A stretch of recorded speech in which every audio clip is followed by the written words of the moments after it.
Hello and welcome. I'm Tyler Cobb here at Broadloom, and I'm here to host this awesome, exciting subject. And it's all about lead reporting and how it can fuel your flooring growth. We're going to turn the data into dollars.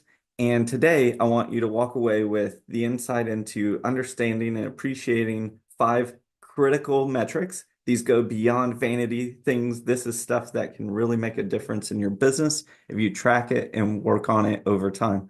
Also, I'm not only going to show you how to calculate those, but how to analyze them and what to do when you see those trending down or up.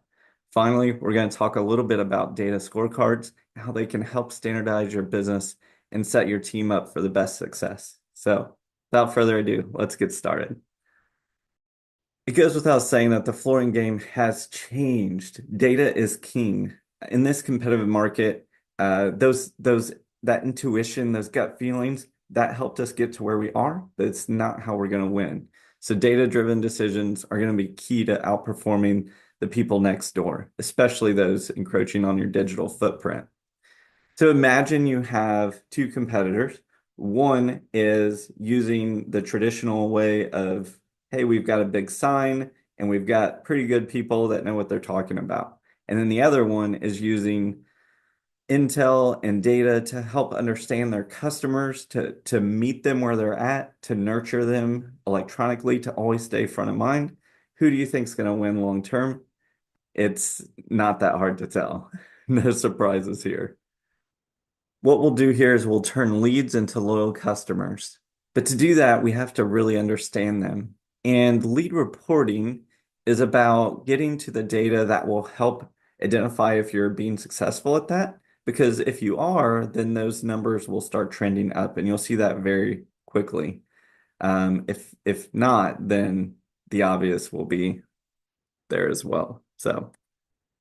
But before we move into that, I want to help us understand and wrap our heads around the gravity of what we're dealing with here, because it's really timeliness is so critical. In this day and age, responding to a lead within 5 minutes makes you 9 times more likely to convert. And that's from InsideSales.com.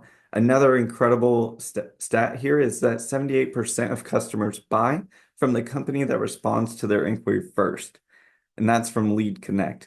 And I can just say, as a consumer, this is absolutely true. I submitted 5 different quotes for my moving company. The first company called me back within, it felt like 90 seconds. They got my business. I didn't want to deal with talking to a bunch of other companies. They passed the sniff test, and so they won. And guess what? I didn't price shop. And it's because ultimately, I just, if as long as the price wasn't, outrageous, it's not a big deal. And then we're able to move on with that relationship. So don't miss a beat. Get out there and respond and get to them as quickly as possible.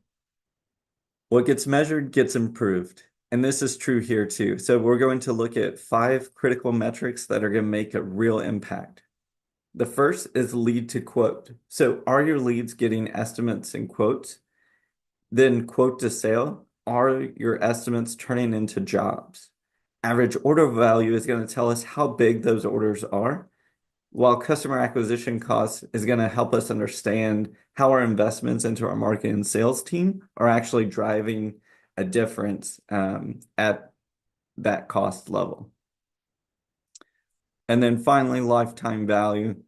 How much is each customer going to spend with us over time? Because maybe it's one interaction, hopefully it's 3, 4, 5, and many more. First off is lead to quote ratio. This one's going to kick us off because it's basically the total number of quotes divided by the total number of leads. So this is going to tell us how good is our sales efficiency at taking these leads, who are people that are raising their hands saying, we're interested in buying flooring from you, and then converting that initial interest into tangible project opportunities or tangible orders. It's all about speed, efficiency, overcoming initial objections, and getting to the point, getting to the root of what that customer is after and helping them solve that problem. So a low ratio here might be a symptom of issues with lead response time, might be an issue with lead qualification process, or clarity of communication, or some kind of unmet customer expectation. They thought this, but then, they got this. And so running a quick example here, math, we got 32 quotes sent out, and that was based on 50 total leads that came into our store. So times it by 100, that's a lead to quote ratio of 64%. Not bad. But I don't really know because it's really based on how the benchmark of your business is over time. So it's always good to, when you first sit down to do these, look at, hey, let's go back a month, 2 months, let's look at last year, and then get some kind of baseline of where we are. Next up is quote to sale ratio. So this is going to reveal your closing power. So total number of sales divided by total number of quotes and times by 100 again. So again, this is going to tell us how well our sales team is presenting proposals, overcoming objections, ultimately convincing customers to choose our business over another. Here, a low ratio might be a symptom of a few things. It might be an issue with our pricing strategy, might not match with what the demographics are looking for in our market. A low ratio might be that we are the clarity or persuasiveness of our estimates is not good. Maybe our follow-up isn't good. We're sending a quote, but we're not continuing to follow up with them. And a lot of times this will boil down to training and positioning and those things. So a low ratio here is very different than a low ratio on the lead to quote. So example math, let's take 14 sales that we had in this month, and we're going to divide that by the 32 quotes that we sent out times 100. That gives us a quote to sale ratio of 44%.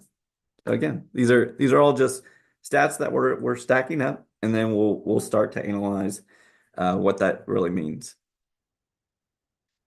Next up is average order value. So we have a good estimate of our sales efficiency. We have a good estimate of our marketing efficiency, and now we want to understand our sales strategy. So this is an indicator of how well we are upselling, cross-selling, and maximizing the scope of each order. And ultimately, higher order values are going to improve our profitability. So this is going to reveal some of our customer preferences. Analyzing this will across different segments specifically will help us understand, reveal insights into customer preferences, spending habits, can guide inventory decisions, marketing efforts, and sales strategies. So if you see that there's a particular channel that's bringing in a very good profitable average order value, then that's something to really explore. Whereas maybe there's another area or a particular event that you go to or a channel that you like to market in, but the average order value is very low, that may be dragging down your profitability at a per sale basis. So an example month, we have $90,000 in total revenue. We had that over 14 sales. And so our average order value is $6,429. Next is customer acquisition costs. So we have to be mindful of what our investments into marketing and sales is looking like on the back end of that. So it reveals our sales and marketing efficiency. So it's an indicator of how cost effective those efforts are. And this will guide ultimately your budget allocation. So tracking customer acquisition costs, or CAC is a common phrase here, across different marketing channels, can identify which sources bring the most cost-effective customers. This ultimately allows you to optimize your budget and allocate those resources accordingly. Now, I want to be very clear, analysis beware. Be very careful as you are looking at CAC from different sources that you don't have a knee-jerk reaction and start pulling the stop lever on a bunch of different ones and just shoving all of it into one obvious one, because ultimately marketing is a multi-touch ecosystem. All these things work together. And a customer, if you think about like an average customer buying journey, they're going to see maybe an ad on social media. They're going to see your store when they drive by. They're going to maybe see a billboard. They're going to talk to some friends. They're going to hear you on the radio, and then they're going to see your website, and then ultimately they might pick up the phone and call you. So you won't see the results of any of the ones that I listed before. You'll only see the phone number. So typically what I recommend here is looking at it from a a full strategy. So you've got all these different channels that you're invested in, and then you do big dramatic bets and you say, okay, this month I'm going to triple my spend here, and I'm going to see what the result is on the other side of the test. So maybe a month or 2 months down the road, how did that affect? And then the next 2 or 3 months, maybe you go take that lever all the way down to zero. It's like, okay, is there elasticity here? Do we see a big swing in how this affects our customer acquisition costs? And is this a good or a bad thing? So always kind of be very careful when testing that you don't get too granular with this one. So example month, looking at the math, we have 20,000 in marketing and sales spend. And I typically recommend do include sales salaries and everything in there. So fully loaded. And then that's divided out over 14 sales. And CAC would be $1,429 per new customer.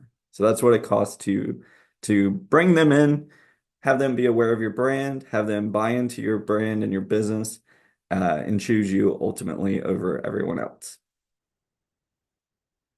Finally, lifetime value. This is one of my favorite metrics, and it's going to be, there's a lot of different ways to look at this and calculate this. So there's tons of research out there.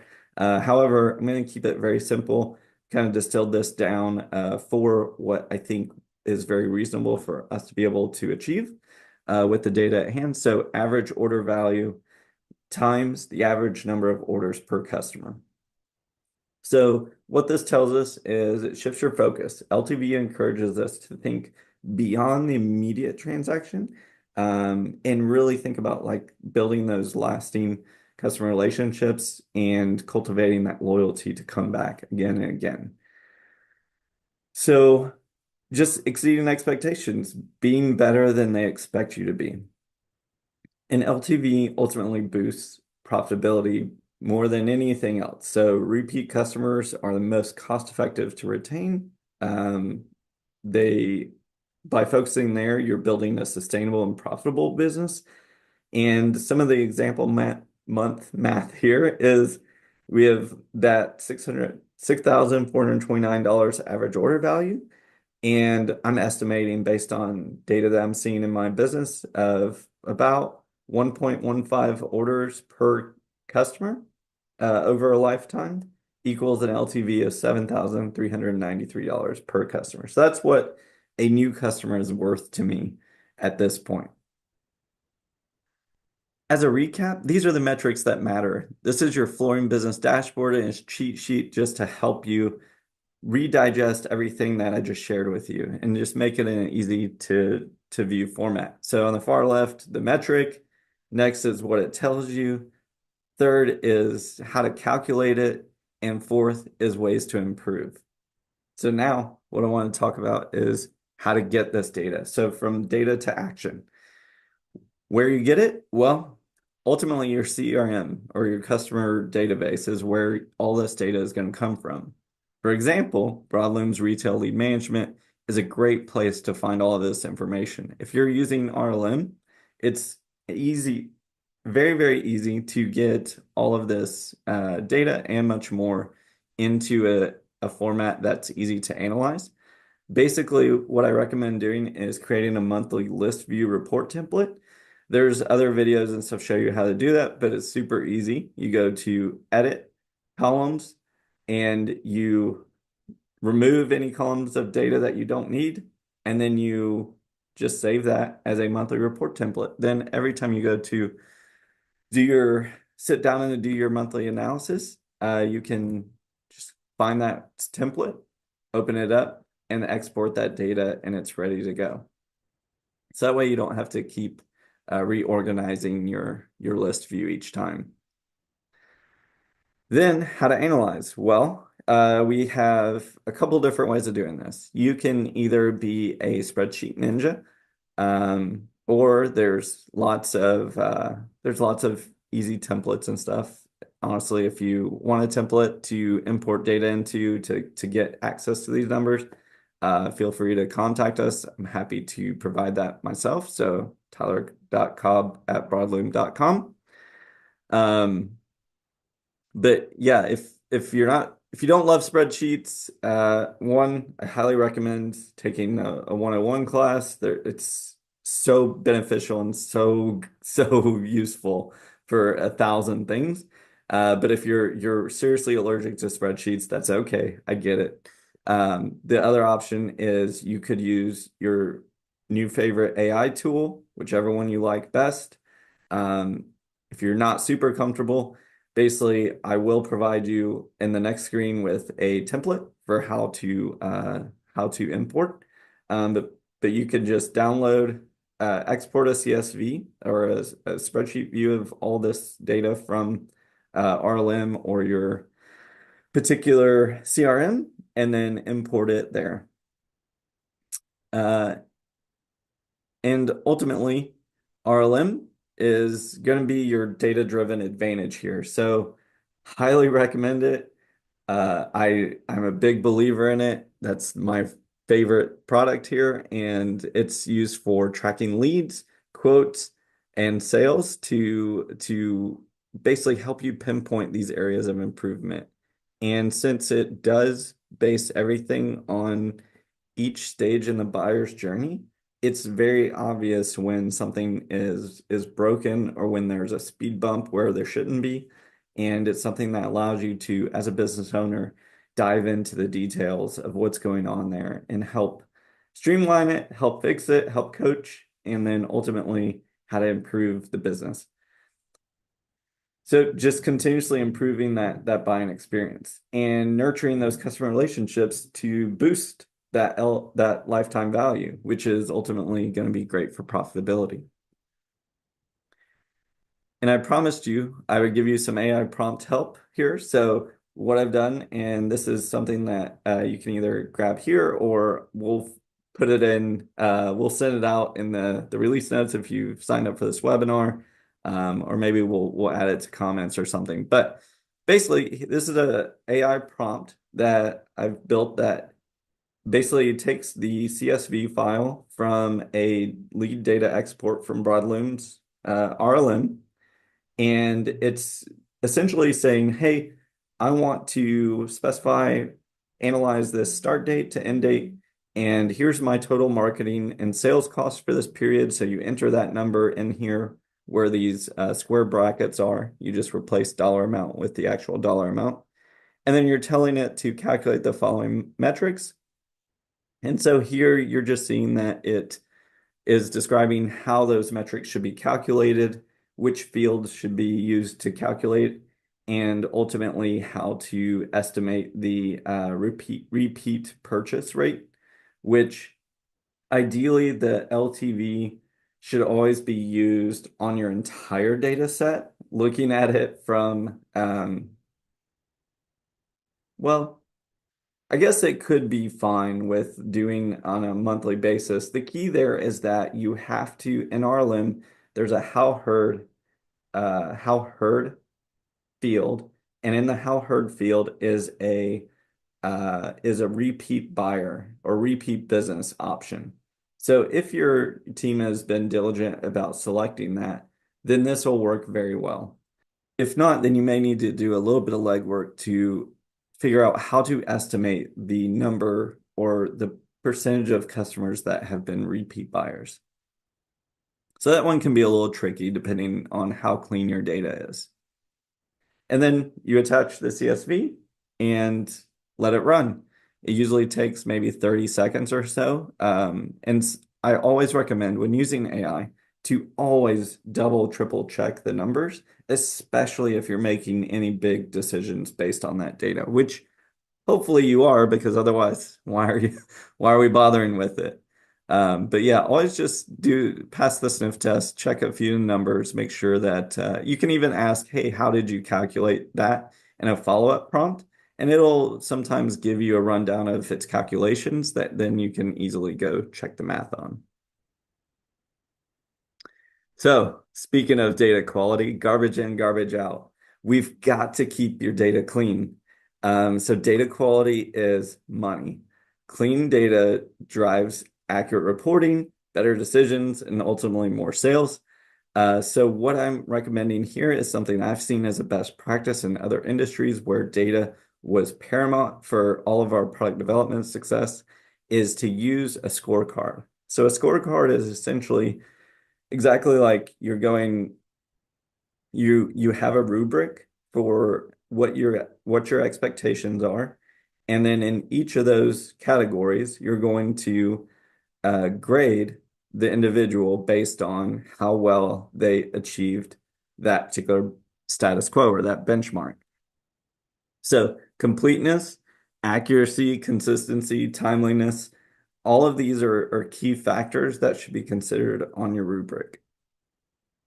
And ultimately, it's important that you figure out a way to either make this part of the performance plan or the working agreement that you have with your sales team, or maybe it's an added incentive. Those who are above a certain threshold get a multiplier on their commission or some kind of uptick, or a little extra carrot is always nice. But if the carrot doesn't work, I'll look the other way if you have to use a stick. So the example here is this is based on data in RLM. So I just wanted to provide an example of what this looks like in case it's kind of hard to imagine. But here I have kind of built out a lead quality scorecard.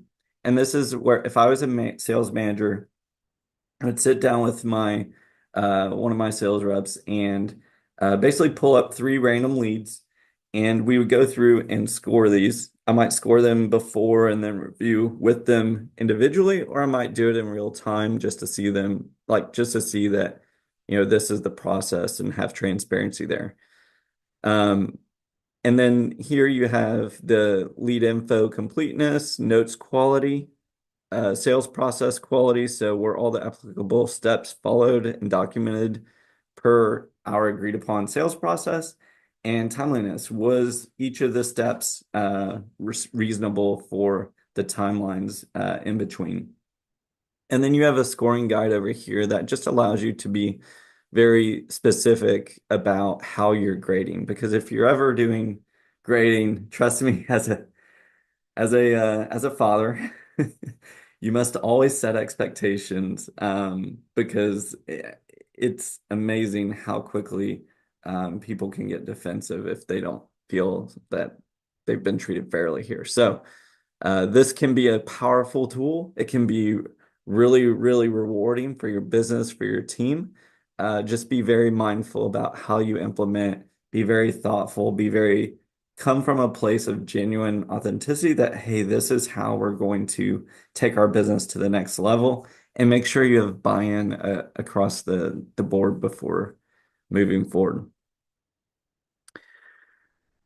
So I just want to thank you all for joining. That wraps up our lead reporting, fueling flooring growth. Again, I'm Tyler Cobb, and let's open up for question and answers.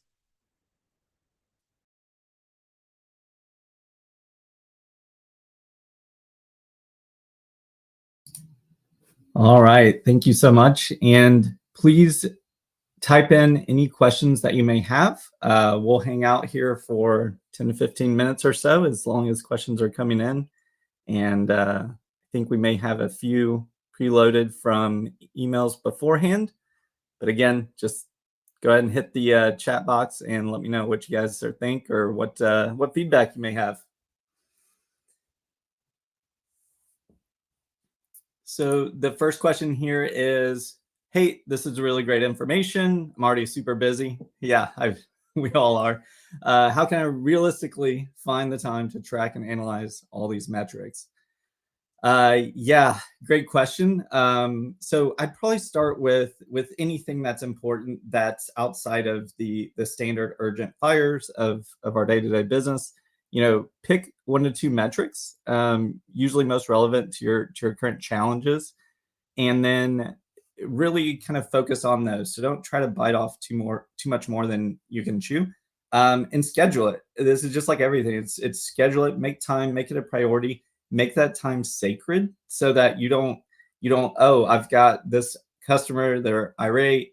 This time is your time. Someone else has to be able to handle that customer, or whatever thing is kind of knocking on your door. You've got to block out that time. I'd recommend maybe starting with 2 hours at the beginning of every month, maybe day 5, day 6. Give data time to settle a little bit, and then you're reflecting back on the previous month of data.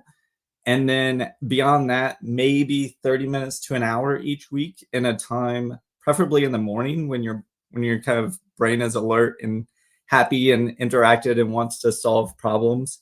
Um, and in each of those shorter, so week 1 is a big block of time for looking at the prior month, multiple metrics. In those shorter sessions, just focus on one metric and then write it down which one you're going to look in each week, and just do a deep dive on it. So have that planned ahead, and then the best way is to delegate. So if there's someone on your team that seems like a good detective, like a problem solver, like they're eager to better understand the business, this is a great opportunity to kind of bring them along for the ride and just help them get involved. So yeah, those are my recommendations. Do the work. All right, and we've got next up. I'm giving a lot of quotes, but not closing enough deals. How can I improve my quote to sale ratio? You're not alone, my friend. That's a common one. So we're gonna start here. There's basically like kind of 4 or 5 things I tend to think about here on this one. One is look for patterns on quotes that didn't close. So we're looking at the ones that are bad. Was it price? Was it product selection? Was it competitor offers? Was it just the lead went dead? It went stale. And if you're using RLM, you can go into the notes tab of each one, and you can look at the timestamps of like where those stages happened. And so if you're how long from qualifying the customer that this is what they're interested in, and you have the right products at the right time and everything, to when they got a quote in hand, and how can you speed that time up? Because you know how the timeliness metrics that I kind of gave in the presentation, those absolutely apply on the quoting process too, because it's just another thing. How can you be the first to the table? Again, I got several different quotes for replacing the pipes in my house. I know it was miserable. But the people that were on top of that quote experience and were sending me quotes real quick, they ended up getting my business because it just seems professional. It seems like they're eager, and people that are eager to work are the people I want in my home doing these big projects like installing floors. So I think the analogy holds there true. And then a couple more things. This is a big topic here, so I want to give you guys as much as I can. Presentations matter as well. So what does your quote actually look like?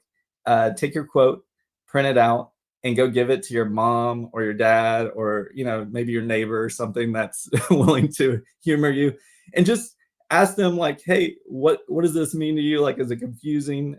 Just They call this kind of a mom test, and just use that to see if it makes sense, and don't give them any context for what it is. If they can't figure it out, then a lot of room for improvement there.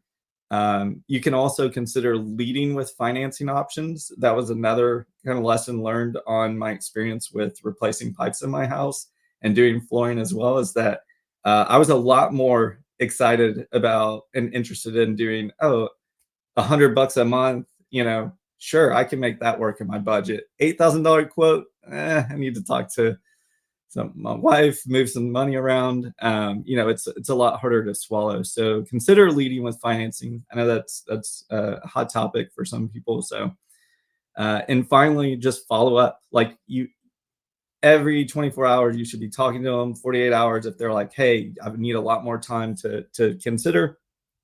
I think that the rule that I've heard before is follow up until you either get a yes, no, or a, call me back in 3 months and stop bothering me. Be a little bit, be persistent, don't be aggressive, don't be annoying, but be persistent and always be top of mind. So you guys asked, that's my tips there. So yeah, I see here a couple spreadsheet questions. So yeah, the first one, do you have a copy of the spreadsheet on scoring leads? Absolutely. You can actually email me personally, tyler.cobb@broadloom.com, and I'm happy to hook you up with that. Hopefully you're using RLM, because the template's specifically meant for that. But if you're not, I can kind of help you work through that, how to adapt it for whatever data set you have. So, but yeah, that was actually based on some lessons learned and experience I had in a different industry altogether. But it was really powerful for just data quality and ensuring just that kind of working agreement that, hey, we're all as a team committed to making this data as good as possible, because we know on the end of that, it's going to help us fuel our business. It's going to help us develop better and service our customers better. So yeah, it's a fantastic thing to implement. And what are some creative ways you've seen flooring dealers use to increase LTV? So that's lifetime value. So that's the one where we are actively trying to not just make the sale today, but make all future sales with that customer. So that's like the holy grail of customer service. And that's when you're really succeeding, is when you see those repeat buyers just coming back again and again and again. Because they also are, if they're coming back again and again and again, anytime someone asks them something, they're going to be referring their friends and stuff. Oh, where'd you get that done? Oh, I always go to Bob's Carpets. Oh, okay. How do you get to them? So there's a few things here that we can kind of look into. First is care and maintenance tips. So that's a good way to just stay kind of top of mind with those customers. So providing some kind of ongoing value and insight. The average Joe doesn't know what to do with their carpets, or how often, or their tiles or hardwood or any of that. I promise you, they're not really reading the how to maintain guides and stuff that are going home with them. So just help them out and be helpful in that way. So reach out to them when it's about that time, and give them just useful help. You don't always have to try to be selling. But the key there is just staying top of mind. So continuing to also market to them every month, so they remember who you are. If this isn't your cup of tea necessarily, I'd also like to make a plug for Broadloom offers a really awesome smart email marketing service. So that ties directly into your retail lead management and automates all of that for you. But then personalized recommendations are also really useful. So use purchase history to suggest maybe complementary products. If you saw that they redid their kitchen, hey, is there some kind of kit you could spend 30 minutes putting together, and hey, this would look really nice next to your kitchen. Have you considered this type of flooring? Just get creative. If you do that enough times, you can start figuring out how to scale that a little bit better. And then referral bonuses can work. Definitely just be mindful of what those costs are. Calculate that into your customer acquisition costs, and just kind of monitor how that works. And then finally, hopefully this isn't a surprise, but you should just surprise and delight your customers. Send birthday discounts, or small gifts, or little magnets or something to like put on their thing. I tell you, I once had I bought a used car, and I didn't have a great experience. I actually didn't really like my sales lady. She kind of she worked me over. I didn't get any discounts on it. She held firm on her price, and I honestly didn't love the experience. She was very nice, but she that was just a professional transaction. But then after that, she would send me Christmas cards every year, handwritten. I'm pretty sure they were handwritten because I could like see a smudge and stuff sometimes. But yeah, 8 years probably she sent me Christmas cards, and I never forgot that. That I still remember her name. I won't say it just for, her sake, but, and I'm pretty sure the only reason they stopped was because I moved. So it's going that extra mile to stay relevant for your customers, be different, be unique. Flooring is not something that people are thinking about regularly. Most people are like, "Oh, I'm hopeful I don't have to think about that," but once every 5 to 10 years. So you have to work a little bit harder to stay present. So take some lessons out of like real estate agent playbooks, take lessons out of car dealership playbooks and stuff. Always look for best practices in those types of areas because those are all people that are dealing with the same challenges on just retaining and staying relevant for those customers, and it's all highly motivated toward just increasing and growing your business, but do it in an authentic way. Don't be cheesy. So that's all I got. I'll wait another minute or two if anyone has any final questions. But this is an awesome topic, and I'm always super passionate to talk about reporting. So, and if there's any metrics or anything that I didn't cover here today that you found really useful in your business, certainly let us know. Happy to talk shop.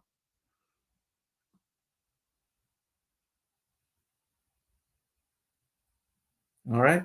Well, I gave out my email address. You know how to reach me, and I want to thank everyone for attending. And thank you